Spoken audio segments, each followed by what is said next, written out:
ಕನ್ನಡ ಸಾಹಿತ್ಯದ ಮುಖ್ಯ ಪ್ರೇರಣೆಗಳು. ಕಾಲದಿಂದ ಕಾಲಕ್ಕೆ ಹಳೆಯ ರೂಪಗಳನ್ನು ನಿಧಾನವಾಗಿ ಕಳಚುತ್ತಾ ಹೊಸ ರೂಪಗಳನ್ನು ತೊಡುತ್ತಾ ಬೆರಳೆಣಿಕೆಗೆ ನಿಲುಕುವ ಕೆಲವೇ ತಿರುವುಗಳಲ್ಲಿ ಹಾಯ್ದು ಸಮೃದ್ಧವಾಗಿ ಬೆಳೆದಿರುವ ಕನ್ನಡ ಸಾಹಿತ್ಯದ ಪ್ರಮುಖ ಪ್ರೇರಣೆಗಳು ಯಾವುವು ಎಂದು ವಿಚಾರ ಮಾಡಿದರೆ ಅವುಗಳನ್ನು ಮುಖ್ಯವಾಗಿ 3 ಎಂದು ಲೆಕ್ಕ ಹಾಕಬಹುದು. ಮೊದಲನೆಯ ಪ್ರೇರಣೆ, ನಮ್ಮ ಕವಿಗಳು ಹುಟ್ಟಿ ಬೆಳೆದ ಪರಿಸರದಲ್ಲಿ ಇದ್ದ ಮತ್ತು ನಮ್ಮ ಕವಿಗಳು ಶ್ರದ್ಧೆಯಿಂದ ಒಪ್ಪಿಕೊಂಡ ಪ್ರಮುಖವಾದ ಮತಧರ್ಮಗಳು. ಎರಡನೆಯ ಪ್ರೇರಣೆ, ಕವಿಗಳಿಗೆ ಉದ್ದಕ್ಕೂ ಆಶ್ರಯ ಹಾಗೂ ಪ್ರೋತ್ಸಾಹವನ್ನು ಒದಗಿಸಿದ ರಾಜಸ್ಥಾನಗಳು. ಮೂರನೆಯ ಪ್ರೇರಣೆ, ನಮ್ಮ ಕವಿಗಳಿಗೆ ಸಾಹಿತ್ಯದ ಆರಂಭ ಕಾಲದಿಂದಲೂ ಹಿನ್ನೆಲೆಯಾಗಿದ್ದುಕೊಂಡು ಅವರ ಕೃತಿಗಳ ವಸ್ತು ಹಾಗೂ ಭಾಷೆಯ ಮೇಲೆ ಪ್ರಬಲವಾದ ಪ್ರಭಾವವನ್ನು ಬೀರುತ್ತಾ ಬಂದ ಸಂಸ್ಕೃತ ಸಾಹಿತ್ಯ ಪರಂಪರೆ. ಈ 3 ಪ್ರೇರಣೆಗಳು ಕನ್ನಡ ಕವಿಗಳಿಗೆ ಒಂದು ರೀತಿಯಿಂದ ಪ್ರೇರಣೆಗಳಾಗಿದ್ದರೂ ಇನ್ನೊಂದು ರೀತಿಯಲ್ಲಿ ಒಂದು ಬಗೆಯ ಆತಂಕ ಹಾಗೂ ಸವಾಲುಗಳಾಗಿಯೂ ಪರಿಣಮಿಸಿದವು ಎಂಬುದನ್ನು ಮರೆಯುವಂತಿಲ್ಲ. ನಮ್ಮ ಕವಿಗಳು ಈ 3ರ ಬಗೆಗೆ ಉದ್ದಕ್ಕೂ ತೋರಿದ ಕ್ರಿಯೆ ಪ್ರತಿಕ್ರಿಯೆಗಳೇ ಕನ್ನಡ ಸಾಹಿತ್ಯ ಚರಿತ್ರೆ ಎನ್ನಬಹುದು. ಧರ್ಮವೇ ಜೀವನದ ಉಸಿರೆಂದು ಹೇಳಲಾದ ಭಾರತದಲ್ಲಿ ಎಲ್ಲ ಕಾವ್ಯ ಕಲೆಗಳ ಮೂಲ ಸ್ಫೂರ್ತಿಯೇ ಧರ್ಮವಾಗಿದೆ. ಈ ಮಾತು ಕರ್ನಾಟಕದ ಸಾಹಿತ್ಯ ಕಲೆಗಳಿಗೂ ಯಥಾವತ್ತಾಗಿ ಅನ್ವಯಿಸುತ್ತದೆ. ಇಲ್ಲಿ ಧರ್ಮ ಎಂಬ ಮಾತಿಗೆ ಮತಧರ್ಮಗಳು ಎಂಬ ಅರ್ಥವನ್ನಿಟ್ಟುಕೊಂಡು ವಿಚಾರ ಮಾಡಲಾಗಿದೆ. ಕನ್ನಡದ ಮೊದಲ ಗ್ರಂಥವೆಂದು ಒಪ್ಪಿಕೊಳ್ಳಲಾದ ಕವಿರಾಜ ಮಾರ್ಗದಲ್ಲಿ ಕಸವರಂ ಎಂಬುದು ನೆರೆ ಸೈರಿಸಲಾರ್ಪೊಡೆ ಪರ ವಿಚಾರಮೊಮನ್ ಪರ ಧರ್ಮಮೊಮನ್ ಎಂಬ ಚಿನ್ನದಂತಹ ಮಾತೊಂದಿದೆ.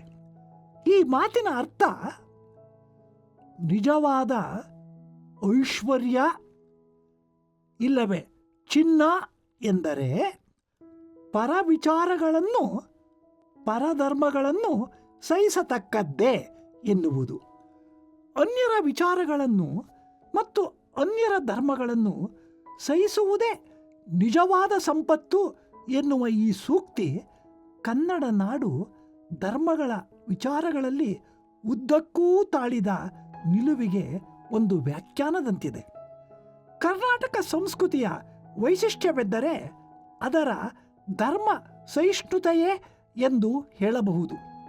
ಕನ್ನಡ ನಾಡು ಅನೇಕ ಧರ್ಮಗಳಿಗೆ ನೆಲೆಮನೆಯಾದದ್ದರ ಜೊತೆಗೆ ಈ ಎಲ್ಲ ಧರ್ಮಗಳು ಜೊತೆಗೂಡಿ ವರ್ಧಿಸುವ ಅವಕಾಶವನ್ನು ಉದ್ದಕ್ಕೂ ಕಲ್ಪಿಸಿಕೊಟ್ಟಿದೆ. ಕರ್ನಾಟಕದಲ್ಲಿ ಪ್ರವರ್ಧಮಾನವಾದ ಮುಖ್ಯ ಧರ್ಮಗಳು ಇಲ್ಲಿನ ಸಾಹಿತ್ಯ ಹಾಗೂ ಕಲೆಗಳ ಬೆಳವಣಿಗೆಗೆ ಕಾರಣವಾಗಿವೆ. ಅವುಗಳನ್ನು ಜೈನ, ವೀರಶೈವ ಮತ್ತು ವೈಷ್ಣವ ಎಂದು ಗುರುತಿಸಬಹುದು. ಕನ್ನಡ ಸಾಹಿತ್ಯ ಚರಿತ್ರೆಯನ್ನು ಅಧ್ಯಯನಕ್ಕೆ ಅಳವಡಿಸುವ ಸಲುವಾಗಿ ಅಂದೊಂದು ಪ್ರಬಲವಾಗಿದ್ದ ಮತಧರ್ಮಗಳ ಮೇಲಿನಿಂದ ಜೈನ ಸಾಹಿತ್ಯ, ವೀರಶೈವ ಸಾಹಿತ್ಯ, ವೈಷ್ಣವ ಸಾಹಿತ್ಯ ಎಂದು ವಿಭಾಗಿಸಿ ನೋಡುವ ಪ್ರಯತ್ನಗಳು ನಡೆದಿವೆ. ಹೆಚ್ಚು ಕಡಿಮೆ ಈ ಅನುಕ್ರಮದಲ್ಲಿಯೇ ಆಯಾ ಮತಧರ್ಮಗಳು ಕರ್ನಾಟಕದಲ್ಲಿ ಉತ್ಕರ್ಷವಾಗಿದ್ದು ಅಂದಂದಿನ ಸಾಹಿತ್ಯಕ್ಕೆ ಮುಖ್ಯ ಪ್ರೇರಣೆಗಳಾಗಿರುವುದು ನಿಜ. ಆದರೆ ಗೋಡೆ ಕಟ್ಟಿದಂತೆ ಈ ವಿಭಾಗಗಳು ಇವೆ ಅಥವಾ ಇದ್ದುವು ಎಂದು ಭಾವಿಸುವುದು ಸರಿಯಲ್ಲ. ಈ ಎಲ್ಲ ಧರ್ಮಗಳು ಉದ್ದಕ್ಕೂ ಪ್ರವಹಿಸುತ್ತಾ ಬಂದಿವೆ. ಕೆಲವು ಕಾಲದಲ್ಲಿ ತೀರಾ ಪ್ರಮುಖವಾಗಿ, ಅನಂತರ ಅಪ್ರಧಾನವಾಗಿ. ಇವುಗಳ ಜೊತೆಗೆ ಕರ್ನಾಟಕದಲ್ಲಿ ಬೌದ್ಧ ಧರ್ಮವು ಒಂದು ಕಾಲಕ್ಕೆ ಇದ್ದುದರಿಂದ ಕನ್ನಡದಲ್ಲಿ ಬೌದ್ಧ ಸಾಹಿತ್ಯವೊಂದು ಇದ್ದಿರಬೇಕೆಂದು ಟಿ.ಎಸ್. ವೆಂಕಣ್ಣಯ್ಯನವರು ಅಭಿಪ್ರಾಯಪಡುತ್ತಾರೆ. ಕರ್ನಾಟಕಕ್ಕೆ ಬೌದ್ಧ ಧರ್ಮವು ಕ್ರಿಸ್ತಪೂರ್ವ 3ನೇ ಶತಮಾನದಂದು ಕಾಲಿಟ್ಟು ಸುಮಾರು 12ನೇ ಶತಮಾನದವರೆಗೆ, ಅಂದರೆ 1,500 ವರ್ಷಕ್ಕೂ ಮೀರಿದ ಕಾಲದಲ್ಲಿ ಕರ್ನಾಟಕದಲ್ಲಿತ್ತು. ಅಶೋಕ ತನ್ನ ಮತ ಪ್ರಚಾರಕ್ಕಾಗಿ ಧರ್ಮಬೋಧಕರನ್ನು ಕರ್ನಾಟಕದ ವನವಾಸಿ ಮತ್ತು ಮಹಿಷ ಮಂಡಲಗಳಿಗೆ ಕಳಿಸಿಕೊಟ್ಟಂತೆ ಉಲ್ಲೇಖಗಳಿವೆ. ಕರ್ನಾಟಕದಲ್ಲಿ ದೊರಕಿರುವ ಅಶೋಕನ 6 ಶಾಸನಗಳು ಬಳ್ಳಿಗಾವೆ, ಬನವಾಸಿ, ಕೋಳಿವಾಡ ಮುಂತಾದ ಕಡೆಗಳಲ್ಲಿ ದೊರಕಿರುವ ಬೌದ್ಧ ಸ್ಮಾರಕಗಳು ಮತ್ತಿತರ ಸಾಕ್ಷ್ಯಗಳಿಂದ ಕನ್ನಡದಲ್ಲಿ ಬಹುಕಾಲ ಬೌದ್ಧ ಧರ್ಮವಿತ್ತೆಂಬುದು ನಿರ್ವಿವಾದವಾದ ಸಂಗತಿಯಾಗಿದೆ. ಆದರೆ ಈ ಬೌದ್ಧ ಮತಾನುಯಾಯಿಗಳು ಕನ್ನಡದಲ್ಲಿ ಸಾಹಿತ್ಯ ರಚನೆ ಮಾಡಿದ್ದರು ಎನ್ನುವುದಕ್ಕೆ ಮಾತ್ರ ಆಧಾರವಿಲ್ಲ. ಅವರು ಕನ್ನಡದಲ್ಲಿ ಕೃತಿ ರಚನೆಯನ್ನು ಮಾಡಿದ್ದರೆನ್ನಲು ಅವರಿಂದ ರಚಿತವಾಗಿರಬಹುದಾದ ಯಾವ ಕೃತಿಗಳು ದೊರಕಿಲ್ಲದಿರುವುದರಿಂದಲೂ ಕರ್ನಾಟಕದಲ್ಲಿ ಬೌದ್ಧ ಧರ್ಮವು ಎಂದೂ ಬಹುಸಂಖ್ಯಾತರ ಮತವಾಗಿಲ್ಲದಿದ್ದ ಕಾರಣದಿಂದಲೂ ಕನ್ನಡದಲ್ಲಿ ಬೌದ್ಧ ಸಾಹಿತ್ಯವೊಂದು ಇತ್ತೆಂದು ಹೇಳುವುದು ಬರಿಯ ಊಹೆಯ ಮಾತಾಗುತ್ತದೆ.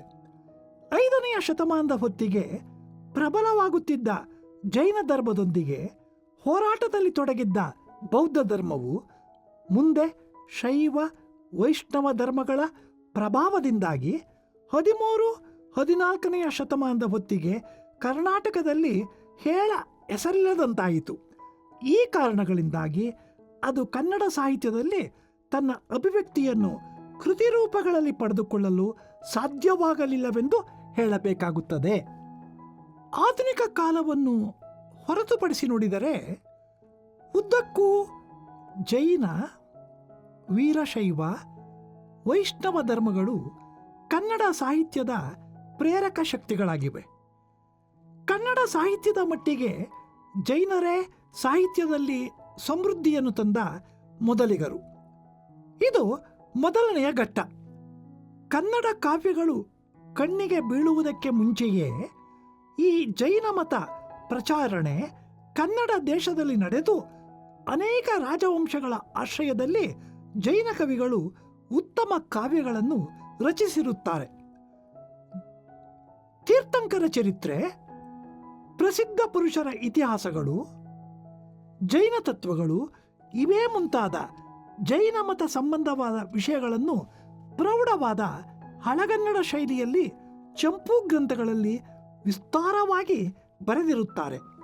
ಈ ಘಟ್ಟ 9ರಿಂದ 12ನೇ ಶತಮಾನದವರೆಗೆ ಚಾಚಿರುತ್ತದೆ.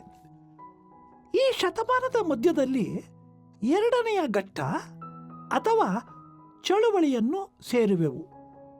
ಅದು ವೀರಶೈವ ಮತ ಪ್ರಚಾರಣೆ. ಪ್ರಜಾಸಾಮಾನ್ಯದಲ್ಲಿ ಹೆಚ್ಚಾಗಿ ವ್ಯಾಪಿಸಿದ ಈ ಮಹಾ ಚಲನದ ಪ್ರಭಾವದಿಂದ ಕನ್ನಡ ಸಾಹಿತ್ಯದಲ್ಲಿ ದೊಡ್ಡ ಬದಲಾವಣೆಗಳಾದವು. ಹಳಗನ್ನಡವನ್ನು ಹಿಮ್ಮೆಟ್ಟಿಸಿ ಆಗ್ಗೆ ಬಳಕೆಯಲ್ಲಿದ್ದ ಹೊಸಗನ್ನಡದಲ್ಲಿ ಗ್ರಂಥ ರಚನೆ ಆರಂಭವಾಯಿತು. ಸಂಸ್ಕೃತ ಛಂದಸ್ಸಿನ ಚಂಪೂ ಗ್ರಂಥಗಳ ಪ್ರಾಧಾನ್ಯತೆ ತಗ್ಗಿ ದೇಶ್ಯ ವೃತ್ತಗಳು ಹಾಗೂ ಹಾಡುಗಬ್ಬಗಳು ಮುಂದಕ್ಕೆ ಬಂದವು. ಆದರೂ ಹಳಗನ್ನಡ ಭಾಷೆಯು ಚಂಪೂ ಗ್ರಂಥಗಳು ನಿಂತು ಹೋಗಲಿಲ್ಲ. ಪ್ರೌಢ ಕವಿಗಳು ಜೈನ ಕವಿಗಳ ಸಮಾನ ಗೌರವಕ್ಕೆ ಪಾತ್ರರಾಗಬೇಕೆಂದು ಅವರ ಕ್ರಮವನ್ನೇ ಹಿಡಿದರು. ಜೈನ ಕವಿಗಳು ಈ ವೀರಶೈವ ಕವಿಗಳ ಪ್ರಾಬಲ್ಯಕ್ಕೆ ಒಳಪಟ್ಟು ಅವರ ಭಾಷೆಯನ್ನು ಕಾವ್ಯ ರೂಪವನ್ನೂ ಸಾಹಿತ್ಯ ಲಕ್ಷಣಗಳನ್ನು ಸ್ವೀಕರಿಸಿದರು. ಮೂರನೆಯದಾಗಿ 15ನೆಯ ಶತಮಾನದಲ್ಲಿ ವೈಷ್ಣವ ಭಕ್ತಿ ಮಾರ್ಗ ಪ್ರಚಾರಣೆಯ ಘಟ್ಟಕ್ಕೆ ಬರುವೆವು. ಇದು ಭಾಷೆಯಲ್ಲಿಯೂ ಕಾವ್ಯ ಸ್ವರೂಪದಲ್ಲಿಯೂ ವೀರಶೈವರ ಮೇಲುಪಂಕ್ತಿಯನ್ನು ಹಿಂಬಾಲಿಸಿದೇ ಹೊರತು ಬೇರೆ ವ್ಯತ್ಯಾಸವನ್ನೇನೂ ಮಾಡಲಿಲ್ಲ. ಮತ ವಿಷಯದಲ್ಲಿ ಮಾತ್ರ ಜಿನಭಕ್ತಿ, ಶಿವಭಕ್ತಿಯನ್ನು ಸಾರಿದ ಕಡೆ ವಿಷ್ಣು ಭಕ್ತಿಯನ್ನು ಸಾರಿ, ವೈದಿಕ ಮತಾನುಸಾರವಾಗಿ ವೇದಾಂತ, ಇತಿಹಾಸ, ಪುರಾಣಗಳನ್ನು ಪ್ರತಿಪಾದಿಸಿತು. ಹೊಳೆ ಬಂದು ಹೊಳೆ ಇಳಿದು ಹೋದಂತೆ ಕನ್ನಡ ಸಾಹಿತ್ಯದಲ್ಲಿ ಈ ರೀತಿ ಜೈನ, ವೀರಶೈವ, ಬ್ರಾಹ್ಮಣ ಸಾಹಿತ್ಯಗಳು ಒಮ್ಮೆ ಅಭ್ಯುದಯ ಸ್ಥಿತಿಯಲ್ಲಿಯೂ ಒಮ್ಮೆ ಕ್ಷೀಣ ದೆಸೆಯಲ್ಲಿಯೂ ಇರುತ್ತಾ ಹಳೆಯ ನೀರೂ ಹೊಸ ನೀರೂ ಬೆರೆದುಕೊಂಡೇ ಬರುತ್ತಿರುವುವು. ಹಿಂದಿನ ಸಾಹಿತ್ಯದ ವಸ್ತುಗಳನ್ನು ಪಟ್ಟಿ ಹಾಕಿದರೆ ಧರ್ಮ, ತತ್ವ, ನೀತಿ ಪ್ರಚಾರವನ್ನೇ ಮುಖ್ಯ ವಸ್ತುಗಳನ್ನಾಗಿ ಮಾಡಿಕೊಂಡ ಕೃತಿಗಳ ಸಂಖ್ಯೆಯೇ ಮಿಗಿಲಾಗಿದೆ. ಸಾಹಿತ್ಯ ಎಂದು ಸಾಹಿತ್ಯದ ಉದ್ದೇಶವಷ್ಟರಿಂದಲೇ ರಚಿತವಾದದ್ದು ವಿರಳ. ಸಾಹಿತ್ಯ ಇರುವುದು ಜನರ ಶ್ರೇಯಸ್ಸನ್ನು ಸಾಧಿಸಲು.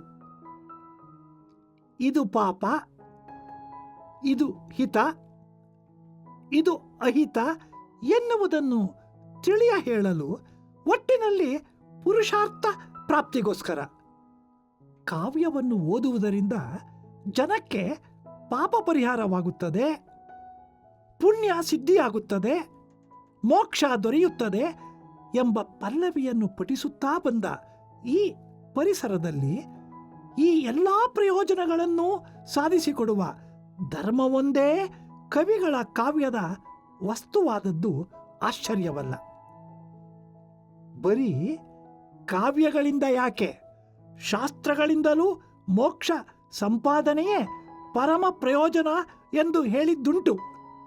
ಕನ್ನಡದಲ್ಲಿ ಶಬ್ದಮಣಿ ದರ್ಪಣವೆಂಬ ವ್ಯಾಕರಣ ಗ್ರಂಥವನ್ನು ಬರೆದ ಕೇಶಿರಾಜ ತನ್ನ ವ್ಯಾಕರಣವನ್ನು ಓದುವವರಿಗೆ ಆಕಾಂಕ್ಷಿಪ ಮುಕ್ತಿಯ ಕುಂ ಎನ್ನುತ್ತಾನೆ.